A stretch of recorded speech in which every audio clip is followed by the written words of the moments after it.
So the idea of this video came about when I thought I wanted to make basically a series of videos about the 7 deadly sins of the 21st century. I know people don't really talk about the 7 deadly sins unless it's in a religious context, so I've kind of moved a little bit away from that. But I still want to talk about what some of the negative traits are of society today and how they're affecting particularly the younger generations. Like the modern struggles of greed or pride. And the first one I wanted to talk about, the one that I struggle the most with, sloth, or basically laziness. That's the closest synonym. No one really uses the term sloth anymore. So the definitions here are interesting, kind of about a disinclination to make an effort or to work. No one wants to work anymore. I have a whole video about that, so I'll link it in case you're interested, about specifically laziness in working today. But overall, you see the definitions, you get what they mean. Inactivity, idleness, we all understand. There is a lot of discussion online, and I speak about this with people I know in person as well, about how to spend free time. And there is constant external pressure and certainly internal pressure, I feel it, to be spending your free time productively, even if it's considered leisure time or downtime. You still feel a need to not be lazy and be productive instead. But is laziness inherently a bad thing? Like, if I want to spend my free time being lazy, what's the problem? If I've been my productive self doing work throughout the week, and on the weekend, I just want to do nothing and be lazy, what exactly is wrong with that? Why do I feel guilty for spending my time however I want? And as always, I want to talk about how this is specifically affecting the younger generation compared to generations of the past. Are young people and Gen Z more lazy? So when I looked up the definition of hobbies, I found this kind of interesting and a little bit funny that when in the example it's used in a sentence, the hobbies that they reference are reading and gardening. And my immediate reaction was, these are old people hobbies. Not so much reading. I know people who read today. I used to read a lot years ago, but nowadays not so much. But definitely gardening. Both of these examples just felt not quite right to me. Young people today, I don't know anyone who gardens.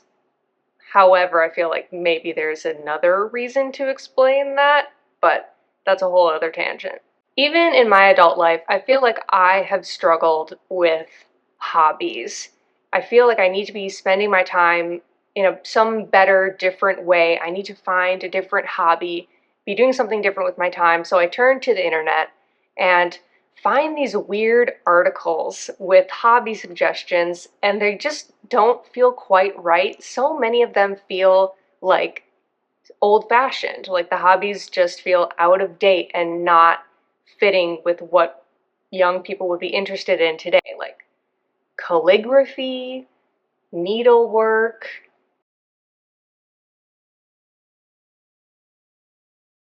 even painting. I know people still are interested in art, but it just feels off and kind of old. It's like I could choose to do one of those hobbies and then meet someone and they ask what I like to do in my free time.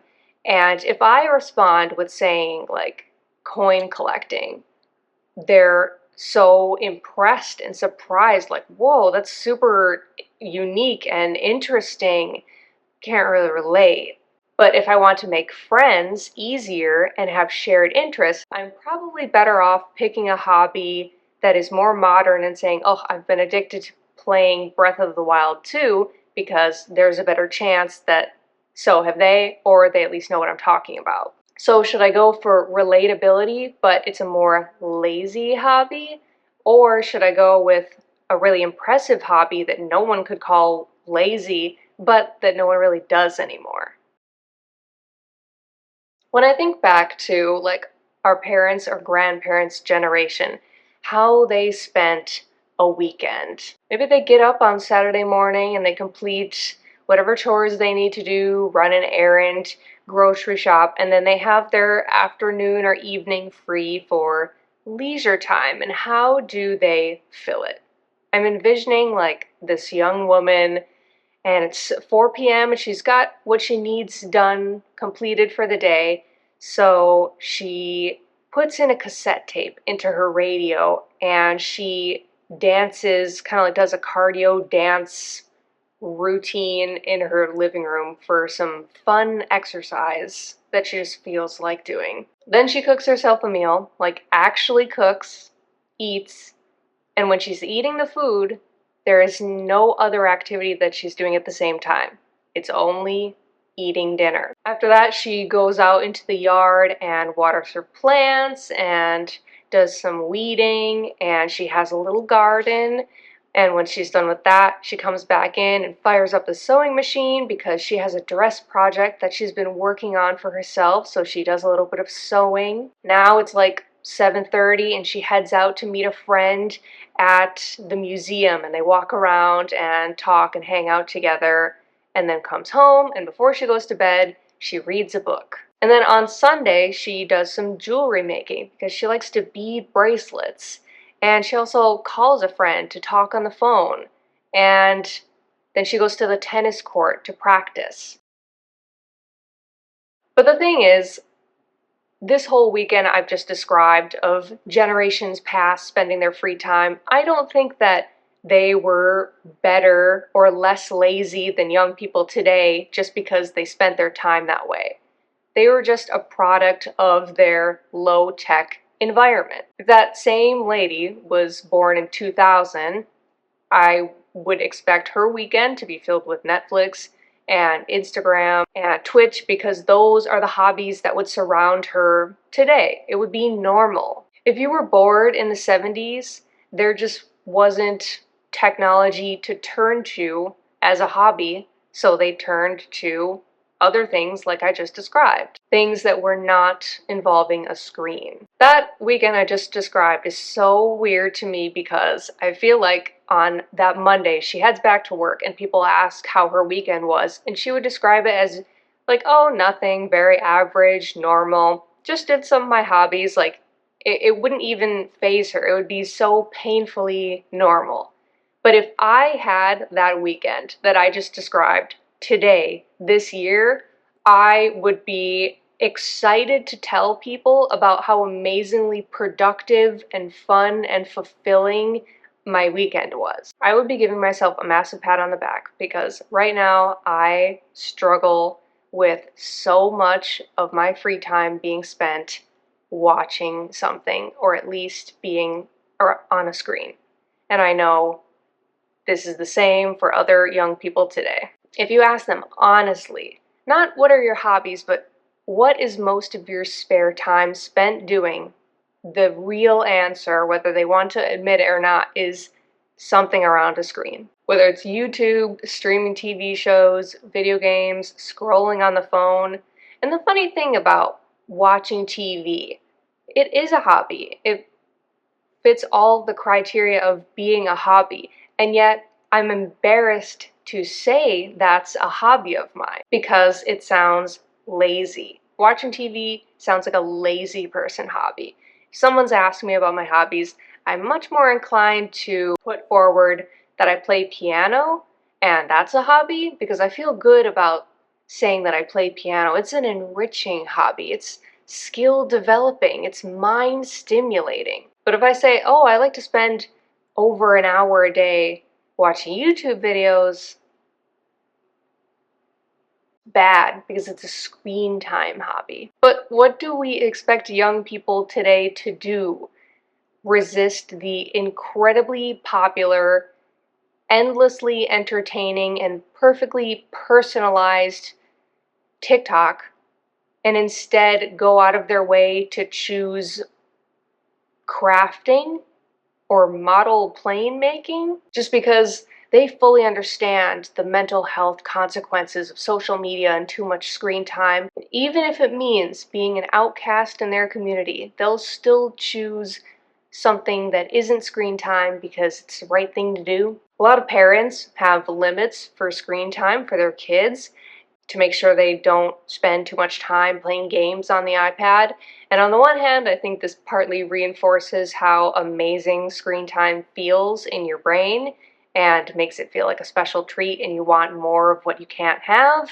But on the other hand, I think parents putting screen time limits for their kids is probably a net good idea. But if iPad games or watching TV really is just a hobby, why do we feel so guilty about it and so strongly that there should be a cap on it because it would be too much of a bad thing? I want to give some people a pass sometimes for spending their free time being lazy because after a full day or full week of school or work or both, it can be just very mentally and sometimes physically draining, like if you have a job where you stand all day. So when you finally get to leave, you just want to spend your evening doing something that doesn't require any brain power or even much moving. And you just want to rest. And that's fine. People deserve to rest. However, I have to call myself out in particular here, not just me, but I am certainly guilty of doing this. There are many days where I have a full work day and it wasn't that stressful. I had a good day. I don't feel mentally drained. I don't feel tired physically or otherwise. And yet I still can't wait to sit on the couch and fire up whatever latest show I've been watching and start scrolling on my phone. So it's not always because I need to rest. It's more because I'm addicted to watching and scrolling, no matter how stressful my day was or wasn't. I just feel this constant draw towards my phone and the TV and any screen that is far stronger than obviously my productive to-do list of chores, but even much stronger than other hobbies that aren't around a screen that I know I like and I would enjoy doing. It's just the pull to them it's nothing like the pull towards a screen. And I'm not the first person to point out how screen time is addictive. This has been studied and continues to be studied, and the more we learn, it seems like the worse it seems. Everybody knows that these screen time based hobbies are programmed to be addictive so that you're constantly coming back for more. And other activities feel boring in comparison, like a quiet hobby like reading a book. It's never quite going to measure up to a TikTok that hooks you right away with interesting visuals and text on screen and music in the background, and it builds up and you get the payoff, the instant gratification immediately within less than a minute, within just a few seconds.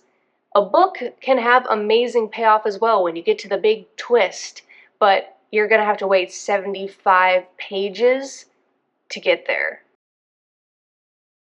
The idea that if I read a book for a certain amount of time, I get bored after a while. And if I play piano for a certain number of minutes, I get bored after a while.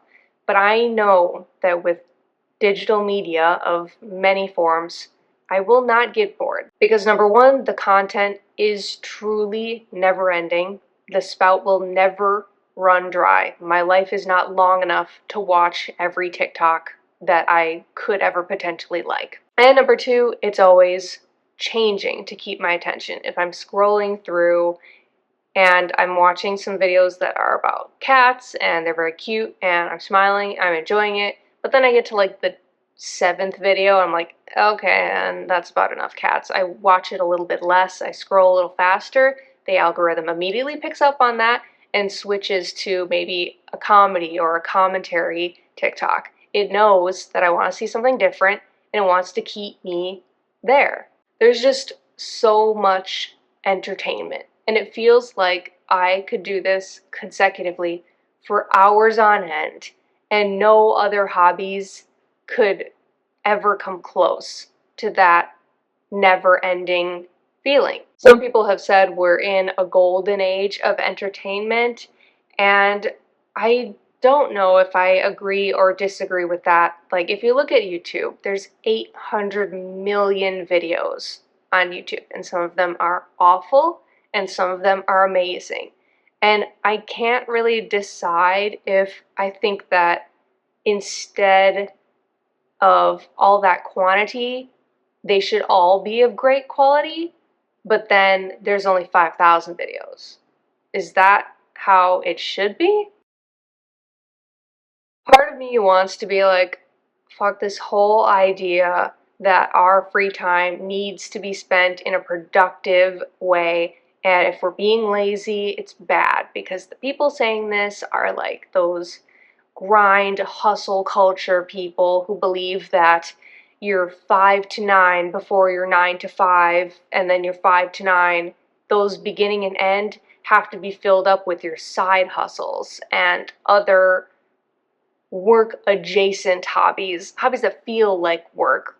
Like being really intense about working out and spending a ton of time doing it. It's like it is a hobby, but it kind of feels like work as well. It is called working out. But even something like making crafts and selling them on Etsy, turn that hobby into a side business, which has exploded in popularity over time. This is like the people that just will not let us chill and rest and get off my back. I'm a productive member of society for a certain amount of time each week. Can I just please do whatever I want with the few hours I have left that corporate America hasn't stolen from me? But there has to be a middle ground somewhere, because when I have a weekend where I pretty much spend the whole time going from my TV screen to my phone screen to my iPad screen, and then it's Sunday night, I just feel like trash. I feel bad about myself. But when I have a weekend where I exercise and I practice piano and I hang out with a friend and I play a board game with my boyfriend and I meal prep, I feel amazing about myself. I feel happy and still rested if I didn't cram too much in, and fulfilled. That feeling cannot fully be explained by societal pressure or socially constructed guilt. Part of it is because I probably do really believe that spending a majority of my free time with more productive, less screen time based hobbies is probably the right thing to do. We all know that TikTok and Instagram and other screen times and scrolling too much is bad for us. That's been established. I'm afraid that young people nonstop watching content all the time and spending their time in this way is going to further fuel a problem I already feel and see with other people my age, which is a feeling of apathy, just like hopelessness, and a kind of lack of motivation. There's already a huge problem with depression and these other bad feelings with the younger generation, and I really think that us spending our free time how we currently are is not helping. It sounds really dramatic, but you can just tell by the way Gen Z talks and the memes of young people that they post. There's this underlying feeling of, well, the whole world's going to fucking shit, so I'll spend my time however I want, and why bother trying to improve society because it's all going down the drain. And I feel like that a lot, and I really try and fight against it. I want young people, including myself, to feel motivated to make the world a better place, starting with themselves, to improve our lives by spending our free time not just with rest, definitely with rest, but also with hobbies that feel productive, make us feel good inside, don't hurt our self-esteem, and are fun. And by improving ourselves, hopefully we'll be able to project that outwards for a more positive outlook and motivation to make the the world a better place when we have the energy to do so. I hope you enjoyed this video. Let me know what you think in the comments, and thanks for watching.